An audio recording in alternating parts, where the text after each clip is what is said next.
বাঙালির যেমন 12 মাসে 13 পার্বণ, সেই রকমই আমাদের ঘুরতে যাওয়ার জায়গারও শেষ নেই। তাই আমি আজকে চলে এসেছি হালিশহর রামপ্রসাদের জন্মভিটাতে। আজকের এই ভিডিওতে তোমাদেরকে বলবো হালিশহরে কিভাবে আসতে হয় আর কোথায় নামতে হবে, কি কি দর্শনীয় জায়গা আছে। শিয়ালদা ডিভিশনের কৃষ্ণনগর, লালগোলা, শান্তিপুর, গেদে, রানাঘাট লোকালে করে চলে আসুন হালিশহর স্টেশনে। হালিশহর স্টেশন থেকে 15 টাকার বিনিময়ে চলে আসুন টোটোতে করে রামপ্রসাদের জন্মভিটা। আমি সরাসরি রামপ্রসাদের জন্মভিটাতে না গিয়ে রামপ্রসাদের সানের ঘাটে নেমেছিলাম। সানের ঘাট ধরে হাঁটতে হাঁটতেই প্রথমে আমার নজরে পড়ল এই ঐতিহ্যবাহী জোড়া শিব মন্দির। এই মন্দিরটি প্রচুর প্রাচীর, আর এই মন্দিরে লক্ষ্য করা যায় টেরাকোটার কাজ। চলো তোমাদেরকে একটু ভোলে বাবার সঙ্গে দেখা করিয়ে দিই।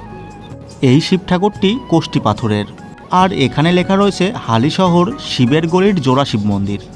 এখানে আসলেই লক্ষ্য করতে পারবে পুরনো দিনের ভাস্কর্য, যেটা দেখতে কিনা আমার খুবই ভালো লাগে।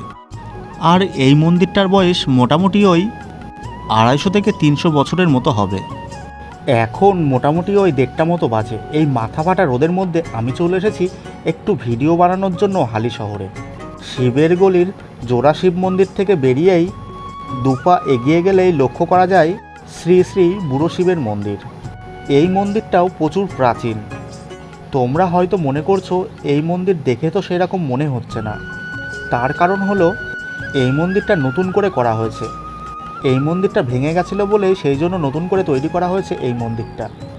এটা হচ্ছে হালিশহরের ঐতিহ্যবাহী বুড়ো শিবের মন্দির। শিব ঠাকুরটা দেখে তোমরা তো বুঝতেই পারছো অরিজিনাল যে পাথর হয় সেই পাথরেরই শিব ঠাকুর। এই পাথরটাতেও সবাই পুজো করে। বিশ্বাসে মিলাই বস্তু তর্কে বহুদূর। আমি বলবো অবশ্যই হালিশহর আসলে পরে এই শিব মন্দিরটা দেখতে বলো কেউ ভুলো না। এখন যেহেতু অত্যাধিক মাথা ফাটা গরম পড়েছে, সেই জন্য মন্দিরগুলোয় সেরকম ভিড় হচ্ছে না। বুড়ো শিবের মন্দির থেকে দুপা এগিয়ে আসলেই হালিশহরের ঐতিহ্যবাহী রামপ্রসাদের জন্মভিটা। রামপ্রসাদ সেনকে কে না চেনে? শ্যামা সঙ্গীতের জনক রামপ্রসাদ সেন, তারই জন্মভিটাতে আমি ইতিমধ্যেই চলে এসেছি। যারা যারা ভিডিওটা দেখছো তাদেরকে বলবো আমার চ্যানেলটা সাবস্ক্রাইব করো, লাইক করো, কমেন্ট করো এবং দেখতে থাকো আমি কোথায় যাই আর কি করি। তোমরা আমাকে প্রচুর প্রচুর সাপোর্ট করো যেন তোমাদের মাঝে সুন্দর সুন্দর ভিডিও তুলে ধরতে পারি। মন্দিরের বাইরে আমার নজরে পড়ল রামপ্রসাদ সেন ও কালী ঠাকুরের সুন্দর একটি চিত্র। যে শিল্পী এই ছবিটা আঁকিয়েছে তাকে অনেক অনেক ধন্যবাদ আমার তরফ থেকে। এবারে আমি আস্তে আস্তে মন্দিরের ভেতরে প্রবেশ করব। যদিও মন্দিরের মেন দরজাটা বন্ধ রয়েছে, তারই পাশে রয়েছে ছোট্ট একটি দরজা, সেই জায়গা দিয়ে আমি প্রবেশ করে গেলাম। মন্দির চত্বরে ঢুকেই প্রথমে যেটা আমার নজরে পড়ল এই বটগাছটা। এই বটগাছটি লাগানো বটগাছ নয়, বটগাছ থেকে যে ঝুড়ি নামে সেই ঝুড়ি থেকেই তৈরি হয়েছে এই বটগাছটি। কিন্তু এই বটগাছটি কোনো বটগাছের সঙ্গে সংযুক্ত নেই। অনেকেই বলে এই বটগাছটি অলৌকিক বটগাছ। আর এই পাশটাতে রয়েছে পঞ্চবটী। এই পঞ্চবটিতেই পঞ্চমুণ্ড আসনে সাধনা করতেন সাধক রামপ্রসাদ। এখানে আসলেই দেখতে পারবেন অনেক অলৌকিক কাহিনীর নিদর্শন। রাজা কৃষ্ণচন্দ্রের সভাসদও হয়েছিলেন এই রামপ্রসাদ সেন, কিন্তু সেই রকমভাবে রাজা কৃষ্ণচন্দ্রের দরবারে বেশি দিন থাকেননি সাধক রামপ্রসাদ। এই পঞ্চবটিতে পঞ্চমুণ্ড আসন স্থাপন করে রামপ্রসাদ সেন সাধনা করতেন এই বটবৃক্ষেরই নিচে। আর পঞ্চবটি বলতে শুধু বটগাছ, অশ্বত্থ গাছ নয়, এর সঙ্গে আরও 3টি গাছ আছে। 5টা গাছের মিশ্রণেই স্থাপন হয়েছিল এই পঞ্চবটি। হালিশহরের গলিপথে হাঁটার সময় কেউ কল্পনাও করতে পারে না যে পশ্চিমবঙ্গের এই শহরতলির ইতিহাস মধ্যযুগীয়। ইতিমধ্যেই আমার এই ঠাকমা আমাকে দেখে বলল মায়ের একটু প্রসাদ নিয়ে যাও। যাক, এখানে এসে মায়ের একটু প্রসাদ তো পেলাম। যদিও এখন মায়ের মন্দিরটি বন্ধ হয়ে গিয়েছে, আবার খুলবে 4টের সময়। সকাল 8টা থেকে 12টা এবং বিকেল 4টে থেকে 8টা পর্যন্ত খোলা থাকে মায়ের মন্দির। যারা যারা মায়ের মন্দির দর্শন করতে চাও সকাল 8টা থেকে 12টার মধ্যে চলে এসো। রামপ্রসাদের জন্মভিটাতে যে সমস্ত মন্দির রয়েছে সমস্ত মন্দিরই এখন বন্ধ। আর যদি মন্দির খোলাও থাকতো তাও তোমাদেরকে আমি ভিডিওতে দেখাতে পারতাম না, কেননা মন্দিরের ভেতরে ক্যামেরা মোবাইল অ্যালাউ নেই।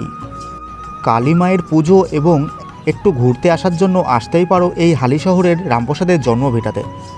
খুবই মনোরম এবং নিরিবিলি একটি জায়গা, যেখানে আসলেই একটু পাবে শান্তির খোঁজ, যেটা কিনা আমি পেয়েছি।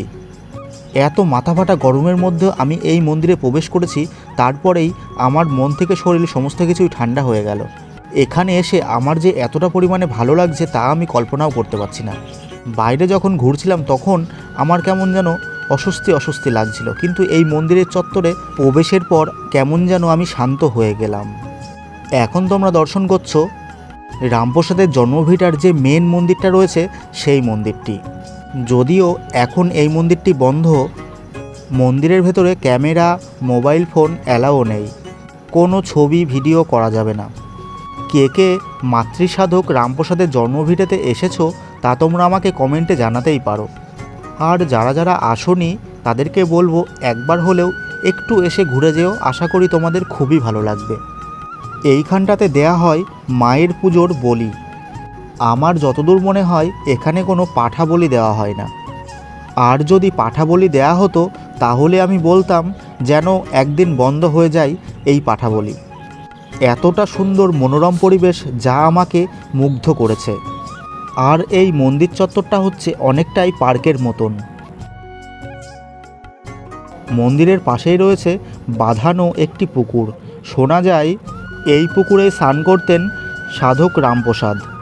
এই পুকুরে স্নান করে মায়ের পুজো করতেন রামপ্রসাদ সেন। কত অলৌকিক ঘটনার সাক্ষী এই পুকুর। এই পুকুরের মধ্যে ছাড়া রয়েছে অনেক বিভিন্ন প্রজাতির কচ্ছপ এবং রঙিন মাছ। আর তোমরা তো দেখতেই পাচ্ছ পুকুরের জলটি কি পরিষ্কার। কচ্ছপের কথা বলতে বলতেই দেখতে পাচ্ছ কচ্ছপ এসে হাজির। কি সুন্দর লাগছে, আস্তে আস্তে সাঁতার কাটতে কাটতে ঘুরে বেড়াচ্ছে। আমার তো অসাধারণ লাগলো। তোমরাও জানিও তোমাদের কেমন লাগলো। আমার এই ভিডিওটা কে কোথার থেকে দেখছো তা তোমরা আমাকে কমেন্টে জানাতেই পারো। আর তোমরাই পারো আমার এই ছোট্ট ইউটিউব চ্যানেলটা আরও বড় করে তুলতে। তোমাদের একটা লাইক একটা কমেন্ট আমাকে ভিডিও করার জন্য অনেক উৎসাহিত করে তোলে। যে যে এখনও আমার চ্যানেলটা সাবস্ক্রাইব করোনি তাদেরকে বলবো আমার চ্যানেলটা সাবস্ক্রাইব করো, লাইক করো, কমেন্ট করো এবং দেখতে থাকো আমি কোথায় যাই আর কি করি। দেখা হচ্ছে পরবর্তী একটা ইন্টারেস্টিং ব্লগে। আপাতত বাই, তোমরা সবাই ভালো থেকো, টাটা।